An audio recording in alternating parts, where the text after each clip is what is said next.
Okay, it looks like we are just about live. So I'm going to go ahead and start because I think the video will already have started Okay. on YouTube by this time. Good afternoon, everybody. It is Angie Atkinson, and I'm here with the lovely and talented Dana Morningstar. Dana, welcome back. Thank you for having me. It's good to see you. Always my pleasure. I'm going to mute us here in a minute. Here we go. Okay. Mute. Okay. So we are here for our usual Tuesday hangout with everyone. And wait, did I just hear somebody else come into this? Okay, that was weird. Anyway, we're here with our usual Tuesday hangout. Hey, Melissa. Hey, girl. Hey. And we are going to talk about Jussie Smollett briefly, and then we're going to jump into our Q&A. So, Dana, what are your thoughts on Jussie Smollett? Okay. Well, I guess the thing that's been frustrating me the most is how much proof they have that he did this. So for those of you that are not familiar, I guess, with the whole Jussie Smollett thing, he was an actor on this TV show that I guess was fairly popular.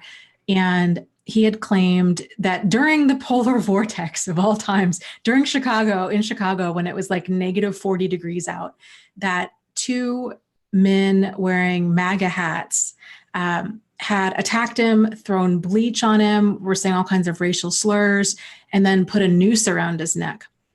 And then it kind of came to light that, of course, everybody in the Midwest during that time was like, wow, that's like really wild. What are the odds that there are these guys just running around downtown Chicago in negative 40-degree weather at 3 a.m. looking for somebody to attack?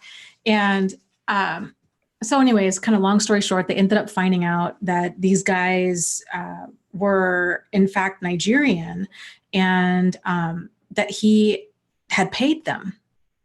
I think it was like $3,500 or something to play a part in staging this attack. And then he was being held with like $10,000 bail. And anyway, so long story short, they ended up releasing him on $10,000 bail. And I think everybody was shocked, including the police, because this guy just, sucked up so many police resources. The story was just probably worldwide. And he just had the whole world upset with him. The fact you would have to really think long and hard about a way to just upset that many people in one fell swoop. Right. Black people, white people, gay people, straight people, Republican, Democrat, across the board. Yeah. So, and the thing is, they have dropped all the charges, as we all know. Yeah. And like Dana said, they were shocked by this as well. And despite, they say, a slew of evidence collected against him, they dropped all the charges. So, and they cited his previous, this is interesting. Did you know this, Dana? They cited his previous community service at Jesse Jackson's Rainbow Push Coalition. And of course, people have been infuriated. But it's so interesting, given the nature of it. And I wonder, of course, he denies, still today, at this moment, denies making any false statements. And so we're just supposed to believe that, according to him. And he's literally getting away with, a crime, I think. Well, not only that, but I feel like it's put everything back 20 to 40 years. It doesn't, I don't know one person. I've not seen one person come out in support of him, because he really just stirred up all of the political tensions, racial tensions, all of this stuff. And it's unfortunate because it's just him, right? Like, it's not that he's speaking for any one group of people. And I think that's where everybody's frustration is like, this guy is a wackadoo. Like, it's just him. Don't think that it's because of that he's somehow speaking for people of color or certain sexual orientation or, political affiliation. Like, this guy just went rogue. Yeah. And his motivation must have been publicity, right? What motivation? And that when the police arrived, he was still wearing the noose, and I thought eating a Subway sandwich. Yeah. Yeah. Come on. Yeah. Oh, now here, Dandelion Green says, I read that about 10 years ago, he was pulled Mm, over for DUI and he gave his brother's name to the police. class act, Uh-huh. Jussie. Total entitlement, she says. Who cares about others, right? Yeah. Disgusting. Yeah. Yeah. He even said in one of the interviews, something along the lines of, if I had done this crime, like that is not the son that my mother raised me to be. Like, I swear on my mother, basically. And he was just throwing out every single thing that he could to try to establish credibility. Yeah. I think knowing what we know now, it's can be helpful to see it from the outside looking in of there is nothing sacred for these people. They will obviously throw their own brother under the bus, throw their own mother under the bus. Yeah. Yeah. Oh, now Yaz says the feds are now investigating. I don't know if you're aware. I'm not aware. Thank you. I was not either. Says he's not going to get away with it. Yeah, and that's a good thing. That's a good thing. So, uh, yeah, and Sam agrees he's getting away with a crime. And Misty made a good point. She said, with everything sealed, we have no other choice but to come to our own conclusion, which is true. Yeah. Anywho, so I guess I would ask, what do you guys, hey, Jillian? Oh, I would love to hear your opinion on the Jussie Smollett thing, Jillian. Jillian's an attorney. So she might have an interesting take on that. Crystal Jean says classic narcissistic behavior, no accountability, full denial. Yep. Yeah. Absolutely. And, of course, we can't diagnose anybody. We're not saying he's definitely a narcissist, but surely his behavior is well, you and can lack say, of remorse. Yeah, behavior is narcissistic. Like, right. But yeah, it's just wild. And I think too, the other big takeaway from all of this is for us to ask ourselves, what kind of concrete proof are we looking for? And I know one of my good friends from college she's a defense attorney. And this was one of her biggest issues being a lawyer is she's like, people expect things to go down like in Law and Order and there to be this, DNA evidence. And it's just this undeniable concrete proof. And the vast majority of the time, there isn't that. So, yeah. And I see a lot of people get tripped up in general when we have a manipulator in our life where we're like, okay, well, I don't want to do anything. So I don't want to overreact. Like, well, what if? And it's like, well, okay, well, what kind of proof are you looking for? Right. Absolutely. Now, Jax said the news thing was a big red flag for me. Wouldn't the first thing you would do would be to take it off? And I would say yes, of course. Kimberly says that story never rang true for me. I'm from Chicago, poor representative of our beautiful city. Yep. Hello, Kate. Hello, Emily. Misty says they just need to make it public. Now, Jillian says she sees him as a narcissist. No empathy, no ability to even consider the other person's shoes. Yeah, that's exactly it. Crystal adds blame shifting and fantasy thinking. Yeah. All true. And just that jaw-dropping, inability to be accountable. Yeah. We've talked about this before. It's like the little kid when you leave a cupcake out and you say, okay, don't eat the cupcake, and you come back and they've got chocolate icing all over their face and the cupcake's gone. And like, well, you can't prove it. I didn't do that. Why are you blaming me? And they just keep denying it. And you're like, you got icing all over your face. Yeah. What happened if you didn't eat it? And he just keeps denying it. Because in his mind, it's like, well, because you don't have that concrete proof, then you don't really know that I did it. And if you don't really know that I did it, then you're basically calling me a liar. And it's just the mental gymnastics. Absolutely. Yeah. Yeah. And everybody in the chat's agreeing. Jillian says you're right, Dana. She says when we're suffering from cognitive dissonance, sometimes it becomes so painful that we continually look for proof. It's not because we want to stay in the relationship. It's just because we haven't worked out a way to comprehend leaving. And I think that's entirely accurate. And back to, to Jussie specifically, Emily says there are no repercussions for this behavior, for anybody's behavior, even in the legal world. Attorneys and judges don't care. And I think she's talking about narcissists in general there. And Chantel adds, it had to be for attention because no one knew him before this regarding Jussie. And I agree with that. So but yeah, now this is another great point. Maybe we can kind of segue into here. Emily says they project everything they do onto you and try backing you into a corner so you feel you have to defend yourself. And then Anastasia adds, in my opinion, even concrete proof doesn't compel the narcissist to confess. And I think that's absolutely the truth. Have you ever been in a situation where, like, let's just say, you know, let's just say, like you said, the cupcake thing, Mm-hmm. yeah, I've seen that with narcissists. I mean, not exactly Yeah. that obvious, but where, you've even watched them do a thing and then immediately said, why did you do that thing? I didn't do that thing. Or I Yeah. did that thing because you forced me to do that thing, or you compelled me in some way to do that thing. Blame and projection for sure. Yeah. Yep. It really erodes a person's sense of reality. And I mean, the long-term consequences to that are just so significant.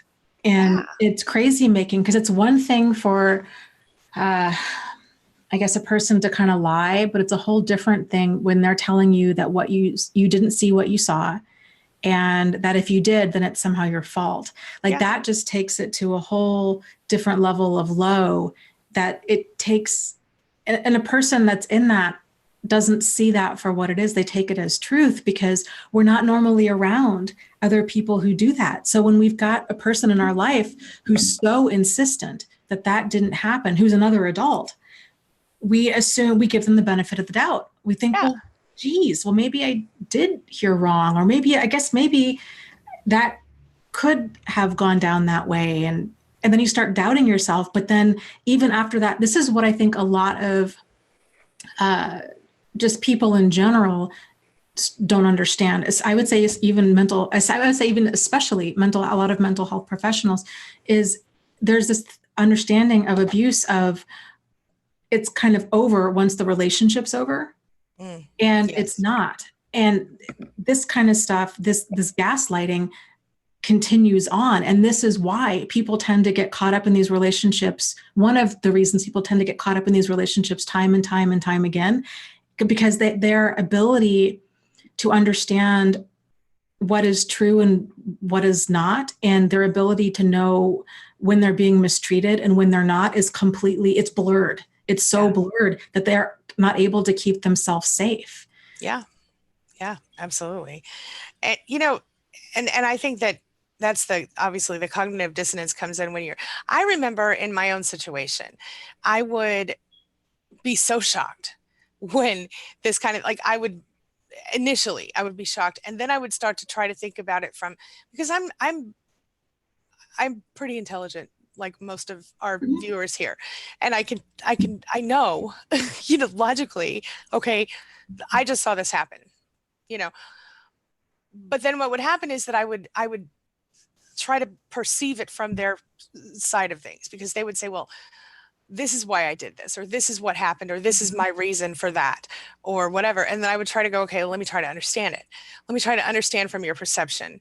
Let me look at it from, being, someone who has empathy. It was my desire to put myself in their shoes and try to see it. And then but again, the cognitive, you can't deny the facts. You can, and you will, but it's they really do a number on your head, because the most intelligent people can be affected this way, is what I'm trying to say.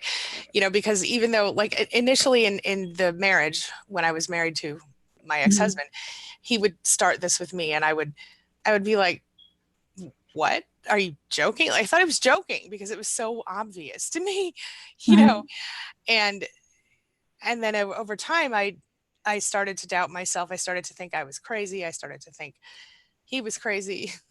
I started to think everything. And, I just kind of lost myself entirely. I lost what I think, my ability to have an opinion even.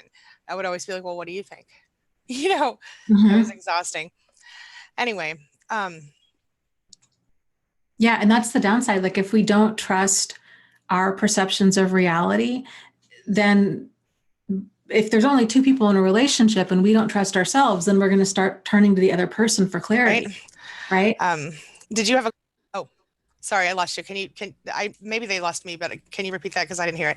Oh, sure. I was saying, this is that's how things can get so bad so quickly.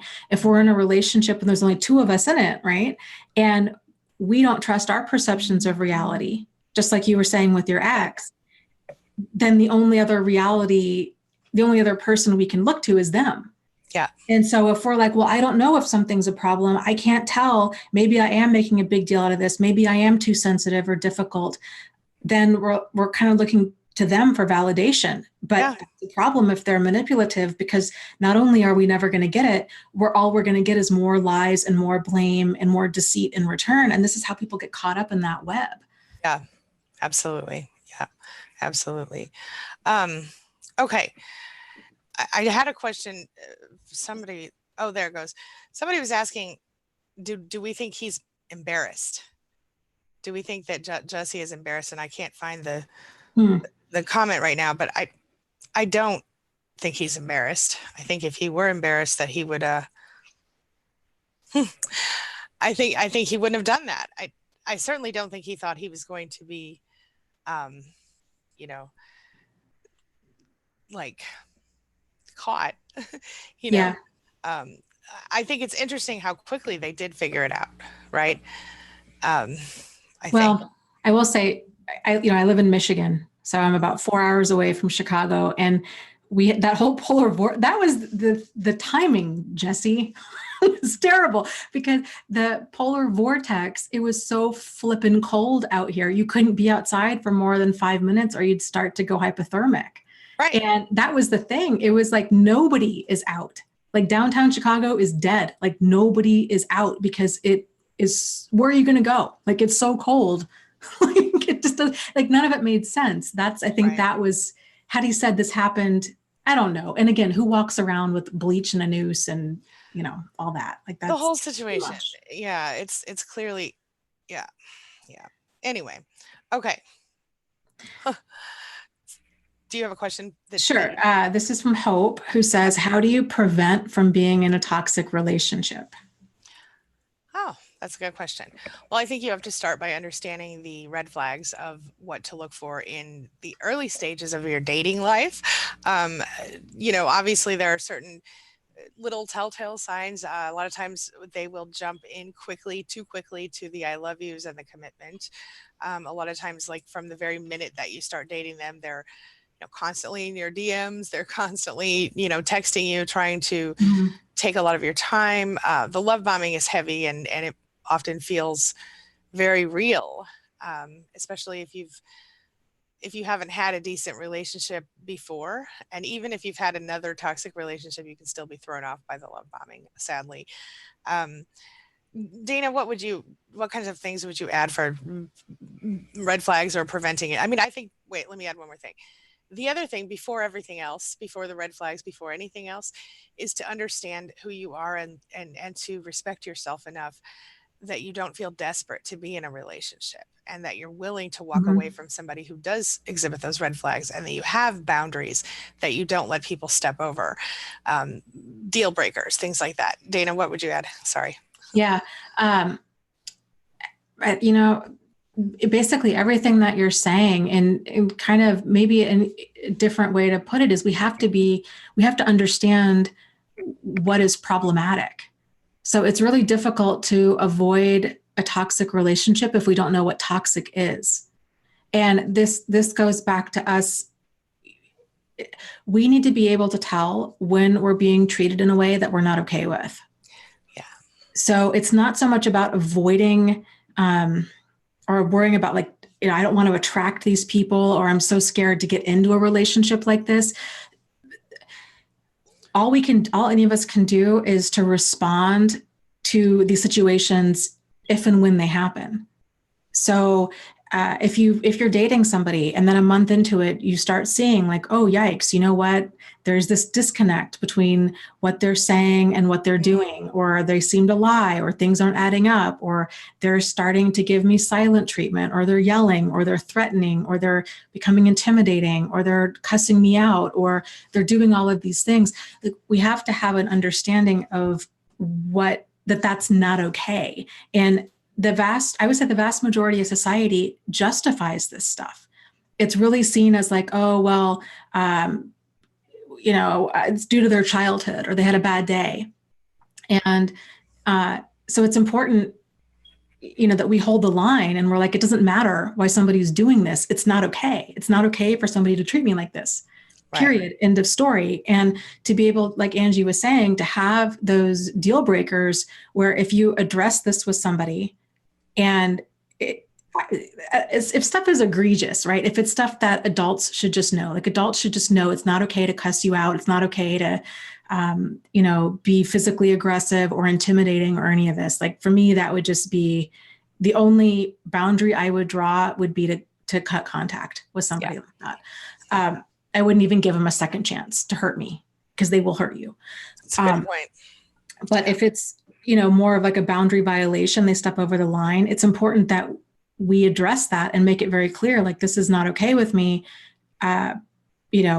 Please don't do this again. And then if it happens again, realizing then we need to be the ones to do something different. So many people get caught up in this because they're like, well, I shouldn't have to change because I didn't do anything wrong. My partner is the one with the emotional maturity of a 6-year-old. They're the ones that are lying and spitting and cussing and kicking and biting and lying and deceiving and cheating and doing all this stuff. I don't have the problem.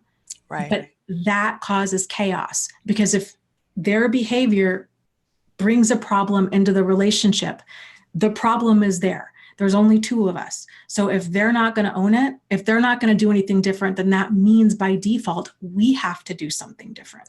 Yeah. That's right. It's not only about like avoiding toxic relationships, it's knowing how to navigate them if we were to find ourselves in one, because this stuff can happen between friends. It can happen with neighbors, parents, at work, in your church, anywhere. You name it. And that's a really good point. Yeah. And I think that ultimately for me anyway, and I think for Dana as well, that's exactly it. Understanding the red flags important, but not the deal, not the end be all end all, because of the fact that, well, we tend to have a high threshold for abuse. We tend to tolerate things we shouldn't, especially when we're attracted to a person or when we care about a person. And it's learning to listen to your gut, that intuition, and learning and caring enough about your well-being. Yes. That you don't tolerate that stuff. And for me, it was an intentional process, like to recognize my value in the world and things like that. But it like snuck up on me when this sounds so silly, but in the process of rebuilding myself, excuse me, I started to see more and more, like I would become indignant in places where I hadn't before. Like if somebody did something that I knew was not acceptable or rude or disrespectful in the past, I might have just, ignored it or not responded to it. And I felt, and I still don't respond to it usually now, but there's a difference in the way that I feel. The way I feel is like, how dare you treat me like that? Who are you to treat me that way when I haven't been anything but respectful or whatever? And it's not, that indignance is what I found that sort of propelled me forward in my personal growth, because it was my own self sort of subconsciously, sounds so weird to say this, subconsciously telling me, hey, you're better than that. You don't deserve that. And the fact is, I'm not better than anybody in the world. All of us are better than that. You know what I'm saying? None of us deserve to be treated with disrespect and visceral, horrible stuff like people do. Anyway, I'm having trouble with the words today. Apologies. But you get the point. I have a question from Melanie. She says, do they have a split personality because he can't remember saying mean things to me? And my first statement of that would be deny. He's denying it because, it's gaslighting. And if he does have a split personality, that's a separate issue. But Dana, what are your thoughts? It's just manipulation, right? It's like a little kid getting in trouble and they're like, well, I don't remember. You didn't say that. You didn't say that I couldn't have the cupcake. Right. It's the same thing. It's just the adult version of that. Exactly. So, and here's the thing, it's kind of selective memory, right? So they only have trouble remembering things that are significant to you, like generally consequences or something that they don't want to do. So if you tell a person, and sometimes we do forget, but if they continue to have problems forgetting, quote unquote, forgetting the same types of things, and you've told them multiple times, then there's a problem, and the problem, and they don't have this issue in other areas of their life, and the problem isn't their memory. Right. So, Yeah, it's not it. Yeah. Melanie, I think that person is definitely manipulating you into thinking that they forgot, because it's easier than taking responsibility, which is one of those things narcissists don't like to do. Yeah. And the question, I think it was Emily that you were saying earlier about do they ever have remorse, or kind of have this come to Jesus moment? This ties in with this manipulation thing. When a person is lying like this, they're doing this because they're not comfortable with reality. So it's their way of avoiding reality. A person's not going to feel guilt or shame or embarrassment if they're not in that reality. Right. So that's why Jussie Smollett is like, hey, you know what? This didn't happen. I didn't do this. I am innocent. I'm a victim here. He's saying all that in order to avoid feeling embarrassment. Because if he were to own it, then he'd have to feel that. But it's easier for him to just dig his heels in and to keep protesting his innocence and until his very last breath, because it's difficult to own up to mistakes for any of us, but especially a person like that. Yeah, that's true. And can I add something else about that? And I don't know, but I think that the other issue here, that the thing that makes me so personally angry about the situation, is that we have so many people in the world, tearing down African Americans, tearing down gay people. And we have so many people, causing violence and really doing those things, the hate crimes, and really causing this kind of horror, that I feel like what he did, I feel like by doing what he did, he discredited some of those people, or almost could have discredited. I don't think he did. I think nobody in our society is going to let that, let that happen. But I think it's such a, I guess my point is, it's such a politically sensitive area, such a volatile group, too volatile. Well, not that the groups themselves are volatile, but there's just a lot of stuff going on in our society right now. And for him to do that, I think exacerbates the potential for chaos. I don't know. I think it was just wrong on such a huge level. Yeah. Much bigger than I think even, I don't know. I don't know that he understood the depth of what he was doing, because like you said, he made everybody mad. Every race, every sexuality, every political stance, it doesn't even matter, because he insulted all of them, all of us in one way or another. It's just really frustrating for anyway. And that's the thing, is he doesn't care. Exactly. Right. Like, he doesn't care. But I think that's what is so frustrating, and why so many people were upset, because it's like his actions just gave fuel. It just all the fires. Yeah. To all of the ignorance out there that was already existing. Now it just helped them to kind of double down in their arguments about, the problems with people of color, or Democrats, or, gay people. And that's what was so frustrating. It's like, you just set everybody back. Thank you, Jussie Smollett. Exactly. Like, nobody needed that. We didn't need that. Yeah.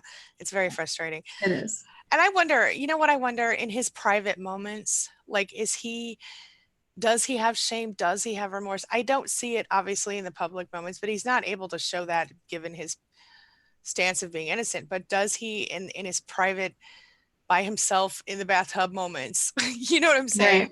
When probably we're all our most honest on some level, is he sorry at all? Does he wish he didn't do it? Or is he happy because now everybody knows his name?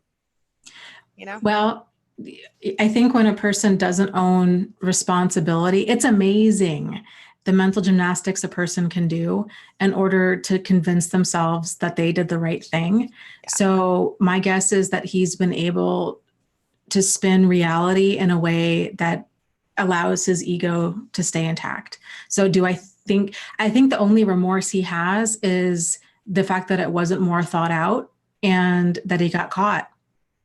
Yeah, I think you're right. But, and can I, and I'm really sorry what I'm, oh, sorry, go ahead. You have something else to say Yeah, about that? no. Go for it. Okay. Okay. So this is something that's interesting, and actually I'm pretty fascinated by it because I've experienced a similar thing. Crystal Jean says it does seem like they're different people at times. Okay.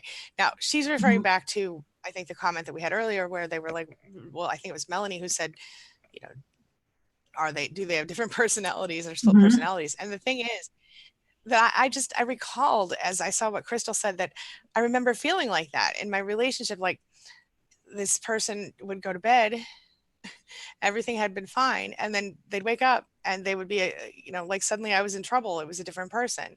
Or they would leave the house and they would come back and suddenly I was in trouble, they were a different person. Like literally they seemed like it he seemed like a different person. And I'm wondering how many people have experienced, I think that's pretty common Yeah. in with these people because it's whatever mood they happen to be in. But it would always seem so sudden to me and shocking that it would just like everything had been fine. We were laughing and having a good time, and then like they leave the room and come back, and suddenly now I'm the devil, and I've done something to them somehow, and I had no. I remember feeling confused and shocked by that as well. And so I do think it has to do with the lack of responsibility. I also think it has to do with the fact that they make us their emotional dumpsters, whatever it is that, Yes. right? Like they're tired, they didn't sleep well, so now they're mad at us and they're going to dump on us, or they had a bad day at work and now they're going to dump on us. I mean, do you have any thoughts on that? Yeah. Well, see, that's the difference. So mature people, right, we're able to understand that we can feel a certain way, but we don't have to act on it, Mm, right? yep. Children do not. Their Right. mood is their mood and it fluctuates rapidly, right? Mm, Emotionally immature people in general are the same way. Like narcissists, kind of anybody that has that level of emotional immaturity is going to be, they live in only the world of emotions. There is no containment boundary. It's they're impulsive, they're aggressive, their behavior's erratic. It's whatever they feel in the moment. They're not able to realize that they can have an emotion and not act on it. mhm. If they have that understanding, then they can kind of hold it together, but then they'll act on that emotion later. Yep. So you're just not dealing with a person that has this, that's sharing the same reality is Right. what it is. Right. Exactly. And Joanna says, yeah, her mother was like a light switch off and on. And Crystal says, yeah, they switch. Bonnie says, yep, emotional punching bag. Angela Falsetta, hey, number one, she says, don't try to help the narcissist, help yourselves and your kids and go no contact. Who bring Yeah. your, yeah, absolutely. And here's another point too with emotions that I think can help people to understand. An emotionally mature person we understand that our emotions are our emotions, right? I feel irritated. I feel frustrated. Yep. For a narcissist, they are never the problem. That's right. They blame you. They blame everybody else. And it's just like a small child. Exactly. And so for them, it's like there's that understanding of I feel irritated, but instead of just realizing I just feel irritated, maybe because I had a bad day, maybe because my blood sugar is low, maybe there's other reasons as to why I feel like this, and we're able to contain it and just kind of pull it together and then go for a jog or go listen to loud music or whatever. We deal with it. In their mind, I feel frustrated. And if somebody else is there, it's because of you, because I wanted pizza for dinner and you didn't. You're the problem. It's Right. because because you told me X, Y, and Z. There's no accountability there whatsoever. And I think somebody asked in the support group the other day about how basically why don't a lot of mental health clinicians and judges and attorneys see this? They're like, how do they understand? They understand what a narcissist is, but they don't understand that this is what they do. Right. And go ahead. I don't know that they really understand what a narcissist is. I mean, they might Yeah. think they do on paper, but it's really hard to identify, I think, if you haven't had some kind of understanding, like personally, from my experience. I mean, anyway, go ahead. Yeah, I agree. Because if you look at it on paper, like through the DSM, okay, they're grandiose, they're arrogant, they have this haughty attitude, they're lacking in empathy, they're lacking in remorse, kind of they're self-absorbed. But the flip side of all of that is when you're dealing with a person who has these traits then their behavior is going to be so, um, anybody that's around them is not going to ever be able to have a relationship of any degree of equality, and you're not going to be able to get your needs met, and you're going to be blamed for everything. It's the foundation of abusive behavior. That's the disconnect that's missing. And like you said, you have to just experience it to fully understand it, unfortunately. Yeah, absolutely. It's terrible. It's frustrating. It is. Well, hopefully, we're getting the information out there, and more people are talking about it. So I hope that will change in the near future. I have a question from the audience. Denise wants to know if a person that is bipolar is not medicated, would you consider them toxic? I would say I'll just really quickly, in my personal opinion, if they are bipolar, they know they're bipolar, they're diagnosed, and they could be taking medication that would make their life and the lives of everyone around them better, then they could be toxic to you. I don't think it's relevant whether, the type of diagnosis they have or don't have, but if they have a way to fix the problem, they could be toxic for sure, depending on the person and the nature of their disease. Dana, thoughts? Yeah, problematic behavior is problematic behavior. And a lot of people get caught up in like, well, but what if, they have bipolar? What if they have a traumatic brain injury? What if they're just really emotionally immature? What if they had a bad childhood? Yeah. That's interesting. And it can help us kind of understand maybe what's kind of the causing their behavior, but there is no excuse for it. And so healthy boundaries dictate like whatever's going on with this person, that's their thing, but I still need to keep myself at a level where I can stay safe and sane. Yeah, so it's not like we can just say, oh, well, I guess, well, they're bipolar. This is why they, treat me terribly. Like, I guess I'm just going to stand here and take it because they're bipolar. No, like healthy boundaries says I can have compassion for them, but it cannot come at the expense of having compassion for you. Right. That's right. The line. But society, that's the hard part, is because society will oftentimes say things like, well, but you need to have grace and compassion and forgiveness. And, it's a sign of maturity that I'm able to be so compassionate and let this person just treat me like a punching bag and like a sack of garbage because I understand. Right. That's what society says. And so it's so easy for people to question themselves and think, well, geez, I don't want to be a bad person. Am I a bad person if I'm setting boundaries with this person who had a bad childhood or they have a brain injury or a mental illness?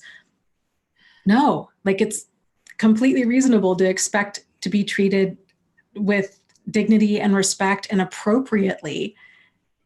At the very least. Yeah. Yeah. Yeah. And that it is difficult. And let me just say this. It's one thing if you are in a situation where you're like, say you're married to somebody for 15 years and say one day they, develop some weird addiction and then you choose to stay with them through the addiction and help them get over it. They go to recovery, everything's fine. That's one thing. But if the addiction gets to the point where the person doesn't want to fix it, they run you broke, they spend all your money or whatever, they lose your house, they do all these things, they won't fix it. You have to have limits.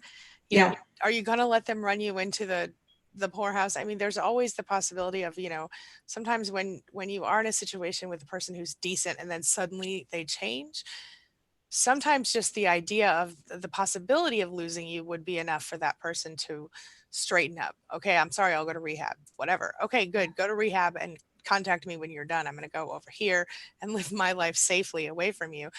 It's not such a bad thing. If you really love that person and that person loves you and they really do go to rehab and really do get better, okay, then you can decide at that point, but you certainly don't have to let them destroy your life in the process. And then I would like to remind you that I also said, you had several years before that where everything was fine and they weren't treating you that way, but that's so I guess my point is the only situation in which I think you should even continue to try with someone for a short period of time is if you already had several years of good, in the relationship. And I'm only saying that because I don't want people to come back and comment and say, well, because I've seen this, what if, they just messed up? Then you're just saying dump them. No, that's not what we're saying. We're saying, if their behavior becomes toxic or has been toxic and continues to be toxic, continues to make you feel bad about yourself and your life, and not just feel bad, but it can also affect other things, your finances, your physical health, all of these things. It's time to go. It's time to think about separating yourself from that person because they are becoming toxic to your life. Am I making sense? Yeah. And I think too, the thing, like you said, it's a short amount of time. I would say a matter of months. Yes. If they have some sort of extreme behavior change, you're like, this is not them. And then you later find out, okay, it's drug or alcohol related, or even if it's situationally related, they had their mother died, right? And their life has fallen apart, and now they're starting to hoard, or now they're eating, or they fell into a deep depression, these kinds of things.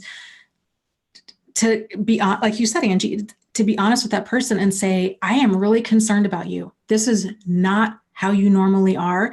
We need to get you to see a psychiatrist. Right. Like, you need some help. And if that continue, and then if hopefully they're going to be motivated to actually start working on things. But that's what can be so tragic about, when life happens and then people lose themselves in depression, in different addictions, it's not reasonable to expect another person to just get dragged through hell. For example, here we've got in the chat, Rebecca was saying, she's like, hey, I'm bipolar with a traumatic head injury and I am not a narcissist. That's right. Yeah. I'll tell you, I struggle with depression, severe depression. I have all my life. And when things are bad for me, they're very bad. And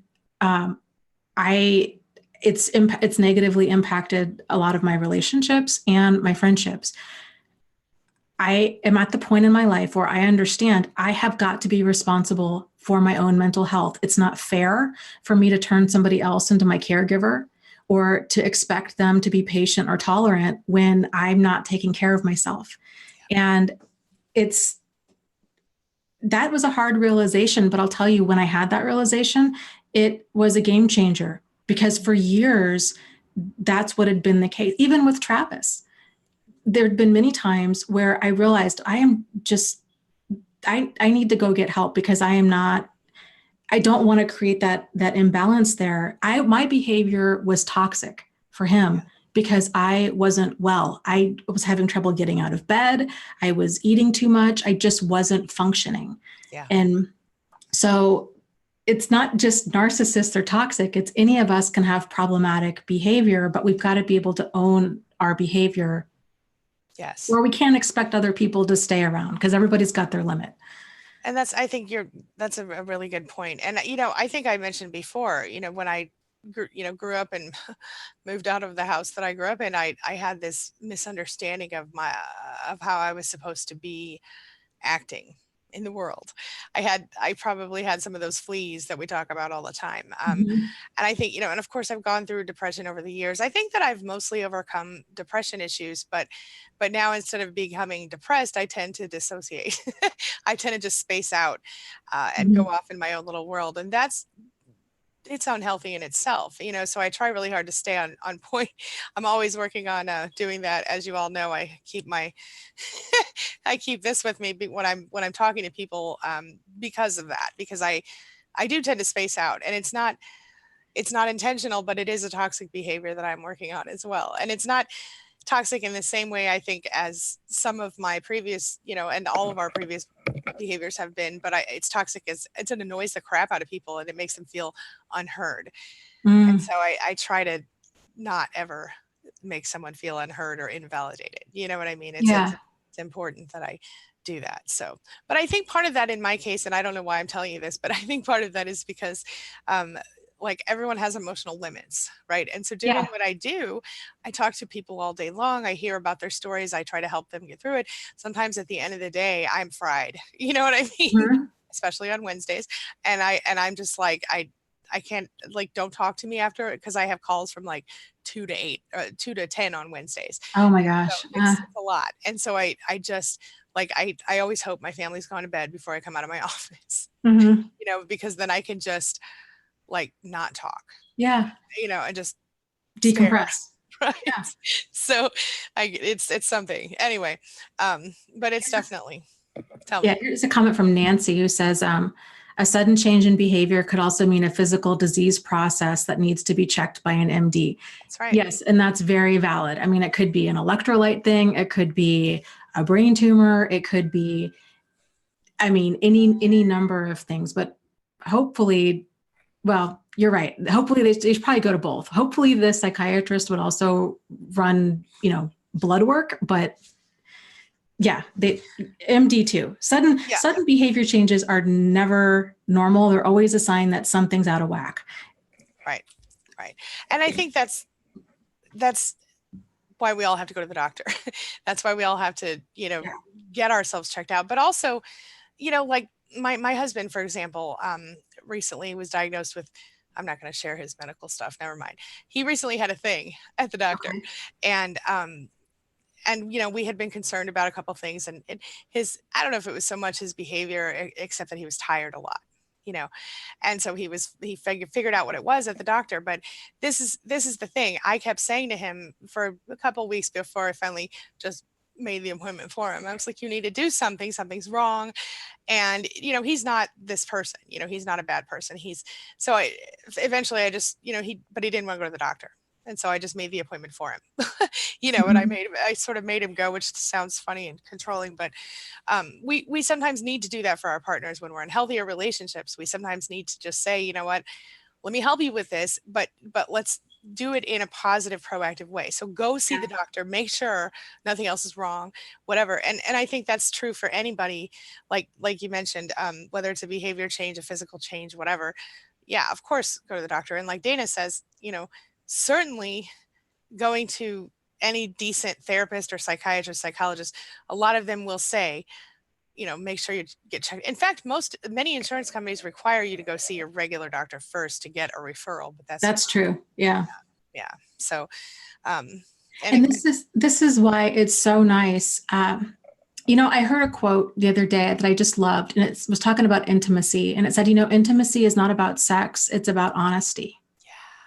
Yeah. And true. I get goosebumps thinking about that because it's so true. Like the people that really should be in our inner circle are those that we are able to be intimate with, and to have that realness and to be able to go to them and say, you know what? I've noticed X, Y, and Z, and I love you and I'm concerned about you. And, if you want, how can I help? Do we need, would you be interested in going to the doctor? If you want, I'll go with you. But risking upsetting that person, because honesty, their life. Yeah. I mean, if there's an issue, not just sweeping it under the rug, but, actually being concerned. There was a gal in the support group the other day who was saying she had dental work done and her face was all bruised up from, they had to break teeth and stuff. And she said, she went to the store, she lived, living her life, went to the store and went to work. Nobody asked her why she had bruises all over her face.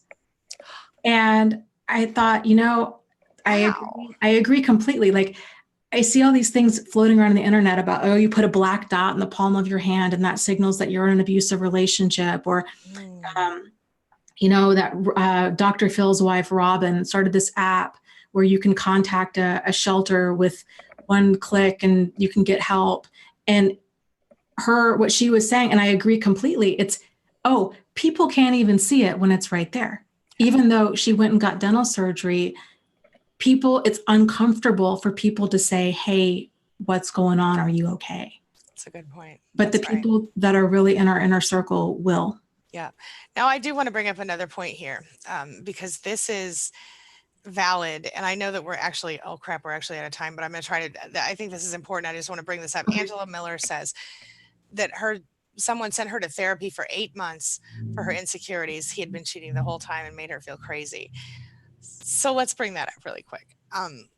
I totally, this is a valid point, right? Because this happens more often than we'd like to admit. And unfortunately that therapist was probably not treating the problem, but treating the symptoms of the abuse. and maybe even victim blaming, I would guess. And the reason I say that is because certainly she had insecurities, but obviously those were justified insecurities in this case.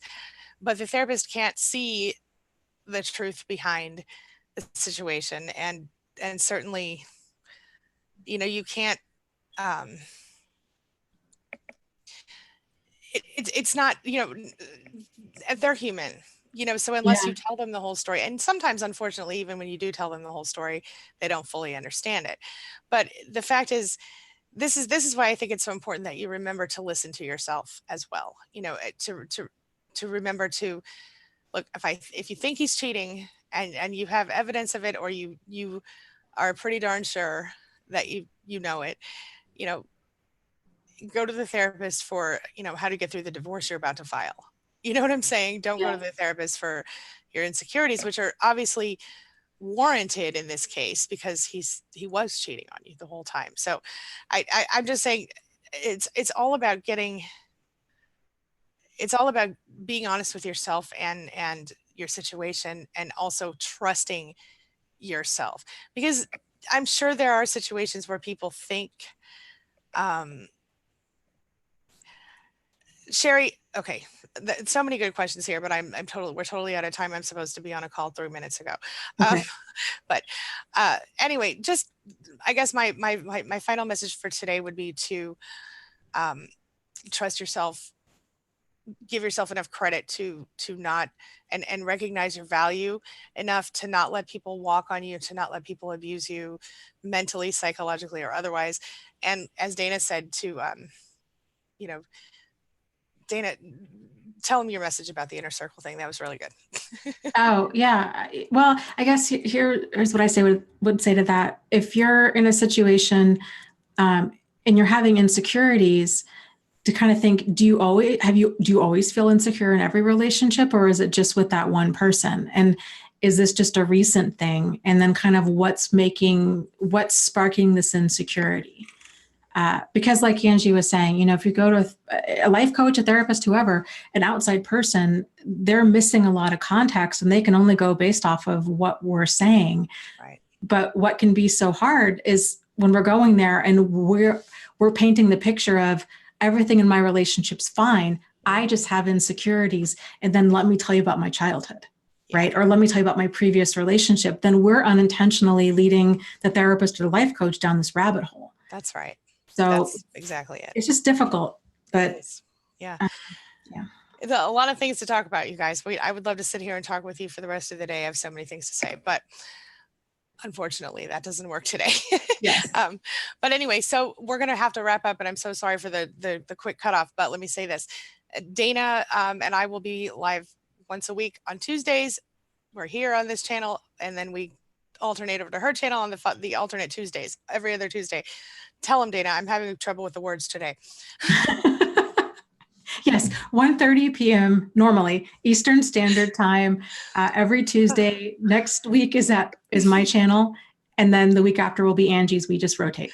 Yes, she's Thrive After Abuse here on YouTube, on Facebook, and thriveafterabuse.com. So make sure you subscribe to both of us so you get notifications when we go live. And thank you all. I will come back and peek at the comments after my next session and try to cover what I can in videos this upcoming week, if I missed anything. All right. Thanks, Dana. Good deal. Thank you. I'll see you next week. All right. See you next week. Bye, week. everyone. Bye.